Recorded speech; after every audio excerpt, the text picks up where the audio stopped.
Hi hello నమస్తే. ఇదే మన క్యూన్యూస్ ఆఫీస్. ఒకసారి మనం లోపలికి వెళ్ళే ప్రయత్నం చేద్దాం. ఇవాళ దీపావళి సందర్భంగా ఎలాంటి కార్యక్రమాలు చేస్తున్నారు, ఏం కథనో అరిటాకులు, తర్వాత ఇక్కడ మామిడి తోరణాలు కట్టినట్టున్నారు. మొత్తం కూడా పండుగ వాతావరణం అయితే కనిపిస్తూ ఉంది క్యూన్యూస్ ఆఫీస్ దగ్గర.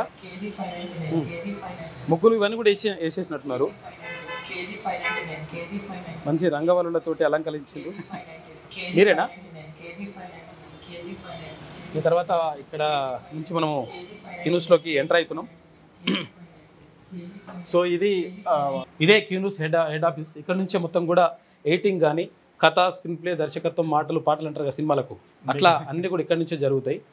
వాయిస్ ఓవర్ కానీ, తర్వాత అక్కడ ఎడిటింగ్ కానీ, థంబ్నైల్స్ కానీ అన్నీ కూడా ఇక్కడ నుంచే జరుగుతాయి. ఇక్కడంతా కూడా మన వాళ్ళే వీళ్ళంతా కూడా ఈ పనుల్లో ఎప్పుడు కూడా నిమగ్నమై ఉంటారు.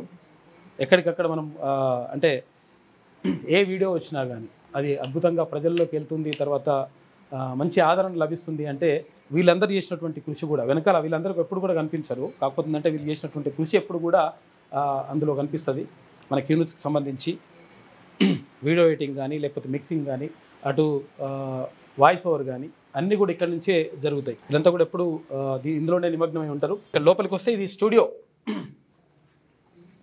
స్టూడియోకి వస్తే ఇక్కడ క్యూన్యూస్ ప్రేక్షకులకి దీపావళి శుభాకాంక్షలు. ఎందుకంటే దీపావళి అనేటువంటిది ఒక చెడు పైన మంచి సాధించినటువంటి విజయానికి గుర్తింపుగానే దీపావళి జరుపుకుంటాం. నరకాసురుణ్ణి వర్ధించినటువంటి సందర్భంలో అటువంటి పీడ విరిగిపోయింది. తర్వాత ఆ అమావాస్య చీకట్లన్నీ కూడా తొలగిపోతున్నాయి. మనం దీపాలు వెలిగించుకొని మన జీవితాల్లో వెలుగులు నిండాలని చెప్పేసి అప్పుడు ప్రజలు కోరుకున్నారు. దాన్నే దీపావళిగా మనం జరుపుకుంటా ఉన్నాం.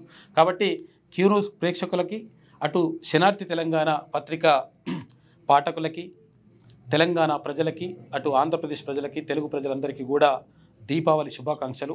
మీ జీవితాల్లో సుఖ సంతోషాలు నిండి వెలుగులు నిండాలని చెప్పేసి మనస్ఫూర్తిగా కోరుకుంటుంది క్యూన్యూస్. మీ అందరికీ శుభాకాంక్షలు. మీకు మీ కుటుంబ సభ్యులందరికీ మా క్యూన్యూస్ నుంచి హ్యాపీ దివాళీ.